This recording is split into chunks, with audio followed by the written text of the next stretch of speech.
नमस्कार दोस्तों, डेट है आज की 31 दिसंबर 2020। स्वागत है आपका करंट अफेयर न्यूज डिस्कशन में।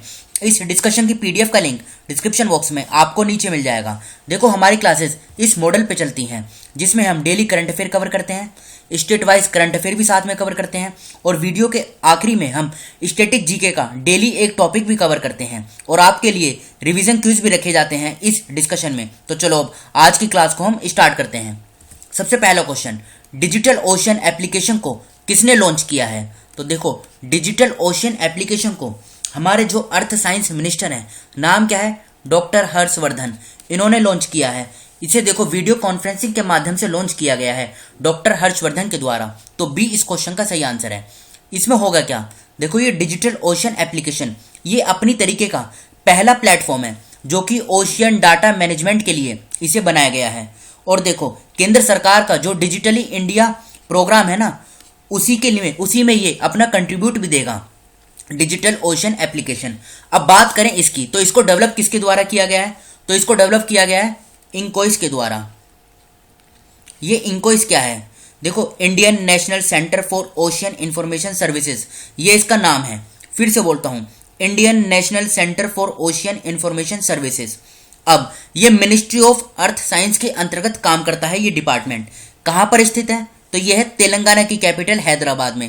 हैदराबाद में एक जगह है प्रगति नगर, वहीं पर ये लोकेटेड है। इसके डायरेक्टर कौन है? डायरेक्टर है टी श्रीनिवास कुमार। और इसका गठन कब हुआ था? तो गठन हुआ था इसका 1998। ये डेट आप याद रखेगा, एग्जाम में पूछी जा सकती है। 1998 में इस बॉडी का गठन हुआ था। इंकोइस का नाम क्या है? Indian national centre for ocean information services. बढ़ते हैं हम अगले क्वेश्चन की तरफ। प्रधानमंत्री नरेंद्र मोदी जी 31 दिसंबर 2020 को किस शहर में एम्स की आधारशिला रखेंगे? तो देखो, प्रधानमंत्री नरेंद्र मोदी जी गुजरात का जो राजकोट है ना, यहीं पर 31 दिसंबर 2020 को एम्स की आधारशिला रखेंगे। तो डी इस क्वेश्चन का सही आंसर है। और इसके लिए, इस प्रोजेक्ट के लिए 200 एकड़ लैंड आवंटित की गई है। इसके लिए वो एलोटेड की गई है और ये उम्मीद लगाई जा रही है कि मिड 2022 तक, मतलब 2022 के मध्य तक इसे कंप्लीट कर लिया जाएगा इस प्रोजेक्ट को। तो याद रखेगा, कहां पर? गुजरात के राजकोट में इसकी आधारशिला रखी जाएगी 31 दिसंबर 2020 को प्रधानमंत्री नरेंद्र मोदी जी के द्वारा। अब बात हुई है गुजरात की, तो गुजरात का जो प्रीवियस करंट अफेयर है उसे हम देख लेते हैं। देखो, गुजरात सरकार ये प्लान कर रही है कि सबसे बड़ा लार्जेस्ट टॉय म्यूजियम यहीं पर बनाया जाएगा। कहां पर? गुजरात के अंदर। दूसरा पॉइंट क्या बोलता है? तो देखो, प्रधानमंत्री नरेंद्र मोदी जी ने गुजरात का जो हजीरा है ना, यहां से रोप पैक सर्विस को लॉन्च किया। थर्ड पॉइंट क्या बोलता है? देखो, नर्मदा जिला, गुजरात का जो नर्मदा जिला है यहां पर है केवाड़िया और इसके पास है स्टैचू ऑफ यूनिटी। यहां से अहमदाबाद का जो साबरमती रिवर फ्रंट है, इनका जो डिस्टेंस है ना, ये है 200 किलोमीटर। और इस सी प्लेन सर्विस को जो लॉन्च किया गया है पीएम मोदी जी के द्वारा, इस सी प्लेन सर्विस के माध्यम से इस 200 किलोमीटर की दूरी को 40 मिनट में ही कवर कर लिया जाएगा। प्रधानमंत्री नरेंद्र मोदी जी ने आरोग्य वन और आरोग्य कुटीर का उद्घाटन किया। कहां पर? गुजरात के अंदर। और देखो, प्रधानमंत्री नरेंद्र मोदी जी ने किसान सूर्योदय योजना को भी लॉन्च किया था। गुजरात के अंदर वर्ल्ड का लॉन्गेस्ट टेम्पल रोपवे बनाया जाएगा। कहां पर? जूनागढ़ डिस्ट्रिक्ट में। और इसका नाम क्या होगा? गिरनर रोपवे। देखो, गुजरात की जो हाई कोर्ट है इसने अपनी प्रोसीडिंग को लाइव स्ट्रीमिंग करना स्टार्ट कर दिया है। किस प्लेटफॉर्म पर? तो यह है यूट्यूब पर। अब गुजरात की लोकेशन देखिए पहले आप। देखो, यह है गुजरात की लोकेशन। इसके अगर हम आसपास के राज्यों की बात करें, राजस्थान, मध्य प्रदेश और महाराष्ट्र, इन 3 राज्यों के साथ गुजरात की सीमा लगती है। कैपिटल क्या है इसकी? कैपिटल है इसकी गांधीनगर। मुख्यमंत्री कौन है? विजय रूपानी। गवर्नर कौन है? आचार्य देवव्रत। 33 जिले हैं, लोकसभा की 26 सीट, राज्यसभा की 11, विधानसभा की 182 सीट। अहमदाबाद में इसकी हाई कोर्ट है और विक्रमनाथ मुख्य न्यायाधीश हैं। कुछ इंपोर्टेंट नेशनल पार्क भी हैं यहाँ पे, जैसे गिर नेशनल पार्क, जिसे लैंड ऑफ एशियाटिक लायन बोला जाता है। मतलब देखो, भारत में एशियाटिक लायन सिर्फ एक जगह मिलते हैं। कहां पर? गुजरात में। और गुजरात में भी कहां पर? इसी गिर नेशनल पार्क में। ये इंपॉर्टेंट है, काफी बार एग्जाम में पूछा जा चुका है। Kutch desert wildlife sanctuary, Vansda national park, Indian wild ass sanctuary, marine national park, Narayan Sarovar sanctuary, Barda hills wildlife sanctuary, Nal Sarovar bird sanctuary, Bhavnagar blackbuck national park, ये सभी नेशनल पार्क और सेंचुरी गुजरात में स्थित हैं। देखो, ये एक प्रजाति है, नाम क्या है? इश्ट-इम जंतर मनामी, ये अभी कहाँ पे इसको खोजा गया है? तो देखो, अघरकर रिसर्च इंस्टीट्यूट के जो रिसर्चर्स हैं उन्होंने यूनिवर्सिटी ऑफ गोवा के साथ मिलकर इसकी खोज की है। कहाँ पर? पश्चिमी घाट यानी वेस्टर्न घाट में। ए इस क्वेश्चन का सही आंसर है। देखो ये जो स्पीसीज है ना, ये इतनी इंपॉर्टेंट नहीं है, लेकिन आप फिर भी समझ लीजिए। देखो एज ए फोडर इसे यूज किया जाता है, चारा जो होता है। ये तस्वीर में देखिए आप, यही है ये इश्ट-इम जंतर मनामी। अब इसे कहाँ खोजा किया है? वेस्टर्न घाट में। तो वेस्टर्न घाट इंपॉर्टेंट हो जाता है। वेस्टर्न घाट देखते हैं कहाँ पर है। देखो ये आप जो लोकेशन देख रहे हैं ना, गुजरात, महाराष्ट्र, गोवा, कर्नाटका, केरला, तमिलनाडु, इस तरीके से फैला हुआ है वेस्टर्न घाट। ये देखिए यहाँ पर, ये टोटल आता है 6 राज्यों के अंदर।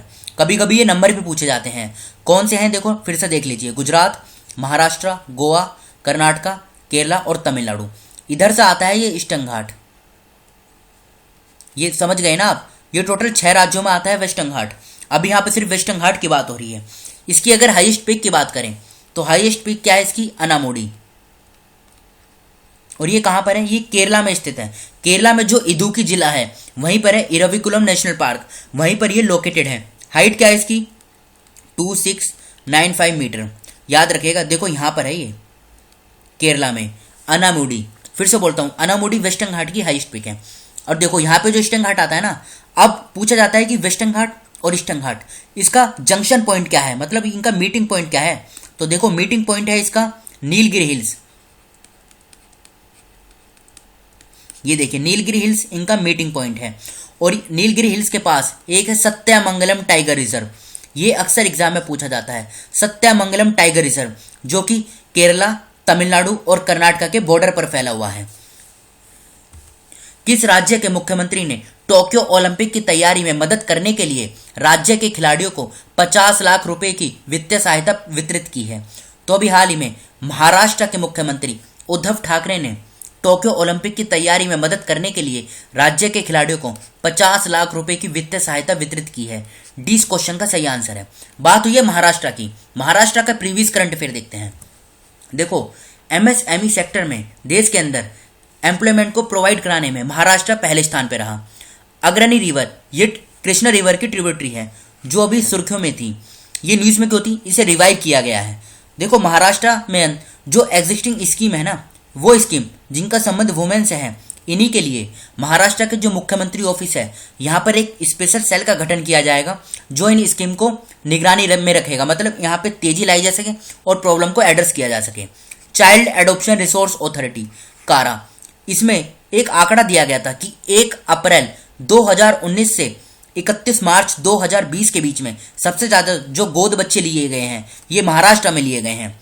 5th पॉइंट, देखो पुणे की पुलिस ने व्हीकल एंटी थीफ्ट डिपार्टमेंट को फिर से रीस्टार्ट करने की योजना बनाई है। जो दिन पे दिन व्हीकल केसेस बढ़ रहे हैं, मतलब व्हीकल के जो चोरी के केसेस बढ़ रहे हैं, इस डिपार्टमेंट को 2015 में पहले स्टार्ट किया गया था, फिर 2019 में बंद कर दिया गया और अब दोबारा से जो केसेस बढ़ रहे हैं तो इन्हीं को रोकने के लिए पुणे की पुलिस फिर से व्हीकल एंटी थीफ्ट डिपार्टमेंट को स्टार्ट करने की योजना बना रही है। देखो मास्क की जो प्राइसेस है ना, इन पर कैप लगाने वाला महाराष्ट्र देश का पहला राज्य बन गया है। अब महाराष्ट्र की लोकेशन देखिए आप, यह है देखो महाराष्ट्र की लोकेशन। इसके अगर हम आसपास के राज्यों की बात करें, गुजरात, मध्य प्रदेश, छत्तीसगढ़, तेलंगाना, कर्नाटका और गोवा, 6 राज्यों के साथ महाराष्ट्र की सीमा लगती है। कैपिटल क्या है इसकी? कैपिटल है मुंबई। उद्धव ठाकरे मुख्यमंत्री हैं, भगत सिंह कोश्यारी राज्यपाल हैं। 36 जिले हैं, लोकसभा की 48 सीट, राज्यसभा की 19, विधानसभा की 288, विधान परिषद की 78 सीटें हैं। बॉम्बे में इसकी हाईकोर्ट है। दीपांकर दत्ता मुख्य न्यायाधीश हैं।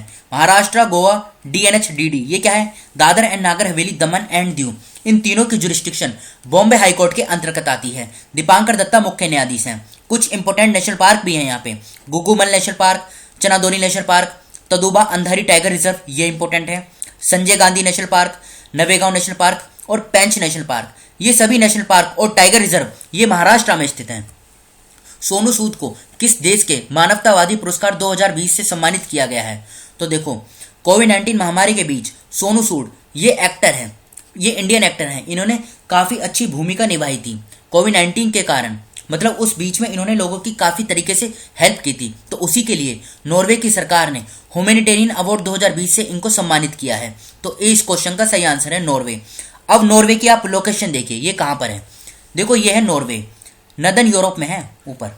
इसकी कैपिटल है ओस्लो और यही इसकी लार्जेस्ट सिटी भी है। अगर यहाँ के हम प्राइम मिनिस्टर की बात करें, प्राइम मिनिस्टर कौन है नॉर्वे के, तो ये है एर्ना सोलबर्ग। फिर से बोलता हूँ, एर्ना सोलबर्ग, ये प्रधानमंत्री हैं नॉर्वे के। तो ये तो बात करी हमने नॉर्वे की। बढ़ते हैं हम अगले क्वेश्चन की तरफ। किस राज्य ने स्मार्ट थाने बनाने के लिए मोइत्री योजना शुरू की है? तो अभी हाल ही में असम की सरकार ने असम के अंदर जितने भी पुलिस थाने हैं, पुलिस स्टेशन को स्मार्ट बनाने के लिए ये मोइत्री योजना स्टार्ट की है। मोइत्री का पूरा नाम क्या है? देखो नाम है इसका the mission for overall improvement of Thane for responsive image. फिर से बोलता हूँ, the mission for overall improvement of थाना फॉर रेस्पॉन्सिव इमेज, ये इसका पूरा नाम है। तो 20 क्वेश्चन का सही आंसर है आसाम।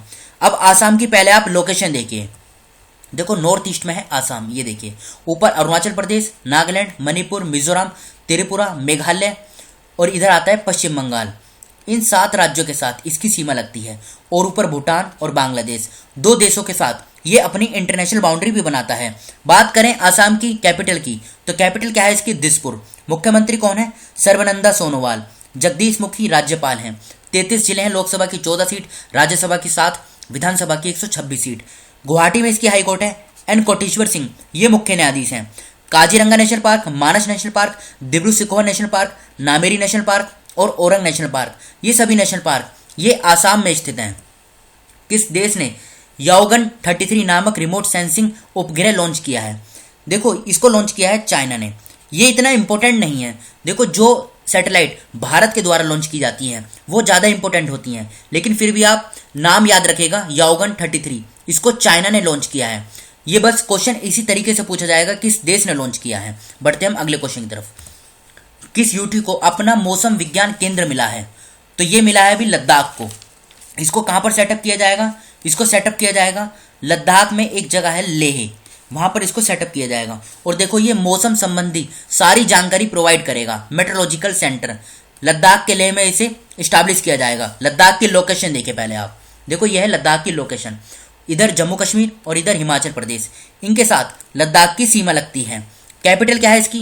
देखो ले जो है ना, इसके अगर हम एलजी की बात करें, एलजी कौन है इसके? राधा कृष्णा माथुर, आर के माथुर शॉर्ट फॉर्म बोल सकते हैं। लेह और जम्मू कश्मीर दोनों को एक साथ यूटी बनाया गया था 31 अक्टूबर 2019 को। इसमें 2 जिले हैं, लेह और कारगिल। राजेश बिंडल ये मुख्य न्यायाधीश हैं श्रीनगर हाईकोर्ट के। अब बढ़ते हैं हम अगले क्वेश्चन की तरफ। प्रधानमंत्री नरेंद्र मोदी ने 100वीं किसान रेल को कहां से हरी झंडी दिखाई है? बताइए। तो अभी हाल ही में प्रधानमंत्री नरेंद्र मोदी जी ने 100वीं किसान रेल को महाराष्ट्र का जो संगोला जिला है ना, यहां से इसको हरी झंडी दिखाई है। और कहां तक जाएगी? पश्चिम बंगाल के शालीमार तक। ये कहां पर है? पश्चिम बंगाल में। तो 20 क्वेश्चन का सही आंसर हो जाएगा संगोला। इसमें वेजिटेबल और फ्रूट्स दोनों यहां पे डिलीवरी की गई है इस ट्रेन के माध्यम से। ये तो पूछा गया 100वीं किसान रेल। फर्स्ट किसान रेल ये कब चली थी? तो देखो ये चली थी महाराष्ट्र के देवलाली से। ये देवलाली कहां पे है? महाराष्ट्र में। और यहां से चली थी ये बिहार के दानापुर तक। याद रखेगा, महाराष्ट्र के देवलाली से बिहार के दानापुर तक। कब? 7 अगस्त 2020 को। पूछा जाए दूसरी किसान रेल या फिर साउथ इंडिया की पहली किसान रेल, तो ये चली थी अनंतपुर। ये कहां पर है? आंध्र प्रदेश में। और यहां से कहां तक? दिल्ली के आदर्श नगर स्टेशन तक। फिर से बोलता हूं, आंध्र प्रदेश के अनंतपुर से दिल्ली के आदर्श नगर स्टेशन तक चली थी ये साउथ इंडिया की फर्स्ट ट्रेन है। तो इस क्वेश्चन का क्या आंसर सही हो जाएगा? 20 क्वेश्चन का सही आंसर है संगोला। किस राज्य के स्कूली पाठ्यक्रम में सिख गुरुओं के इतिहास को शामिल किया जाएगा? तो देखो अभी हाल ही में उत्तर प्रदेश के मुख्यमंत्री योगी आदित्यनाथ ने यह घोषणा की है कि अब उत्तर प्रदेश के स्कूलों में, मतलब वहां का जो कुरिकुलम है उसमें सिख गुरुओं के इतिहास को शामिल किया जाएगा। इस क्वेश्चन का सही आंसर है। और यह भी घोषणा की है कि हर साल 27 दिसंबर को शहीद दिवस भी मनाया जाएगा स्कूलों में। ये तो हमारे आज के क्वेश्चन थे। अब रिवीजन क्वेश्चन जो कल पूछे गए थे। देखो पूछा गया था कौन सा देश 2021 में 13वीं ब्रिक्स समिट की मेजबानी करेगा? तो ये करेगा अपना देश भारत। 2021 में 13वीं ब्रिक्स समिट की मेजबानी अपना देश भारत करेगा। दूसरा क्वेश्चन क्या पूछा गया था कि कीथम लेक ये किस राज्य में स्थित है? तो देखो ये उत्तर प्रदेश के आगरा में स्थित है। 20 क्वेश्चन का सही आंसर हो जाएगा। अब क्वेश्चन ये वाले आपको बताने हैं आंसर इसका, किस राज्य सरकार ने एस्मा लागू कर दिया है, तो बताइए। देखो इसका आंसर आपको कमेंट बॉक्स में खुद से बताना है। एक क्वेश्चन और है, कोयले से विद्युत उत्पादन करने वाला पहला अरब देश कौन सा बना है, तो इसका भी आंसर आपको कमेंट बॉक्स में खुद से बताना है। तो ये टोटल 2 क्वेश्चन है।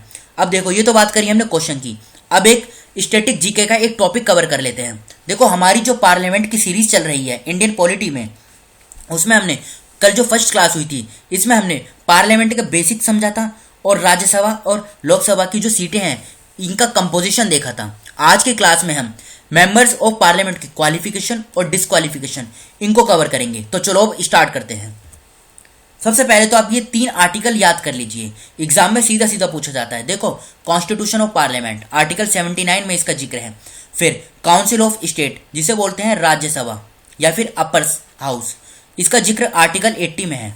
House of the people Lok Sabha बोलते हैं या फिर लोअर हाउस, इसका जिक्र आर्टिकल 81 में है। अब क्वालिफिकेशन देखते हैं। देखो मेंबर ऑफ पार्लियामेंट बनने के लिए सबसे पहले तो वो सिटीजन होना जरूरी है, भारत का एक नागरिक होना जरूरी है। उसके बाद अगर उसे लोकसभा का मेंबर बनना है, देखो 2 हाउस होते हैं लोकसभा और राज्यसभा पार्लियामेंट के अंदर। अगर लोकसभा का मेंबर बनना है तो उसकी उम्र कम से कम 25 साल होना जरूरी है। उसी प्रकार से अगर राज्यसभा का मेंबर बनना है तो उस मेंबर की उम्र 30 साल होना जरूरी है। ये पॉइंट आप याद रखेगा। देखो सीधा सीधा क्वेश्चन उठता है एग्जाम में। और कुछ और एडिशनल क्वालिफिकेशन भी हैं जो पार्लियामेंट के द्वारा प्रिस्क्राइब की जाती हैं। अब आर्टिकल 84 में qualification for membership of parliament के बारे में दिया गया है। मतलब मेंबर ऑफ पार्लियामेंट की क्या क्वालिफिकेशन होनी चाहिए वो आर्टिकल 84 में ये इसके बारे में अच्छे से डिटेल से दिया गया है। ये तो बात करी हमने क्वालिफिकेशन के बारे में। अब एक पर्सन को किस तरीके से डिस्क्वालीफाई किया जा सकता है ये समझते हैं। तो देखो अगर कोई पर्सन ऑफिस ऑफ प्रॉफिट में पाया जाता है, इसका मतलब क्या होता है इसे समझते हैं। देखो अगर कोई मेंबर पार्लियामेंट का मेंबर तो वो बन गया है, अगर वो केंद्र सरकार या फिर राज्य सरकार या किसी सरकारी दूसरे विभाग में वहां पर भी वो बना हुआ है, वहां से अगर वो सैलरी उठा रहा है तो ये आता है ऑफिस ऑफ प्रॉफिट के अंदर। तो इस केस में उसकी ये जो सीट है ना यहाँ की पार्लियामेंट की, इसे कैंसिल कर दिया जाएगा।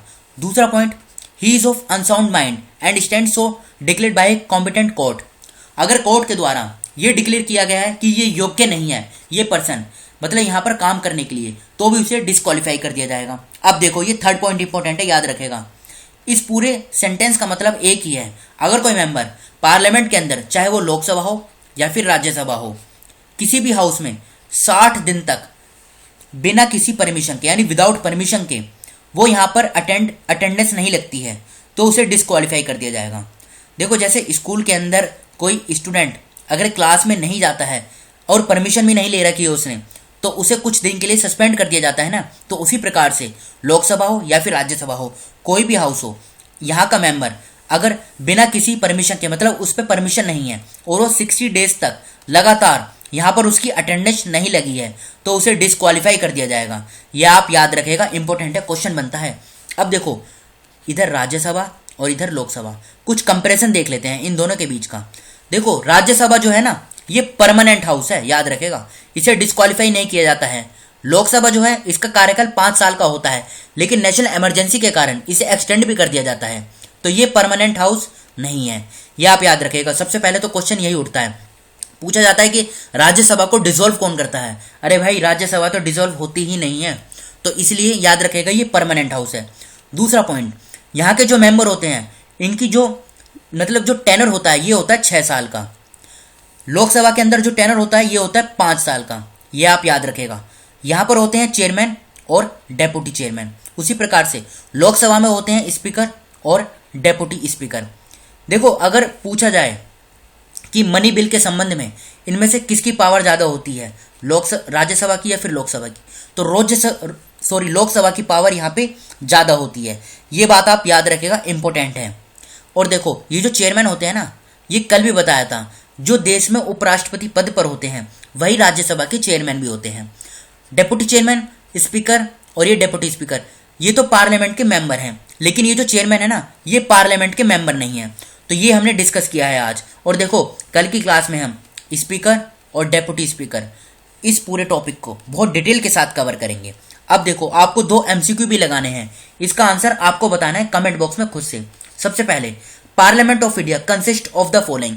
देखो कल हमने पढ़ा था पार्लियामेंट कितने पार्ट में डिवाइडेड है, तो इसका आंसर आपको बताना है कमेंट बॉक्स में खुद से। दूसरा पॉइंट, ये हमने आज ही कवर किया है। What is the minimum age for holding office in the Lok Sabha. Lok Sabha में मेंबर बनने के लिए मिनिमम एज कितनी होना जरूरी है, तो इन दोनों क्वेश्चन का आंसर आपको बताना है कमेंट बॉक्स में खुद से। तो फिलहाल इस डिस्कशन को हम यहीं पर रोकते हैं। जो स्टूडेंट फर्स्ट टाइम चैनल पर विजिट कर रहे हैं वो इस चैनल को सब्सक्राइब कर लीजिए, जिससे नई वीडियो अपलोड होते ही उसका नोटिफिकेशन सबसे पहले आपको मिल सके। Thank you.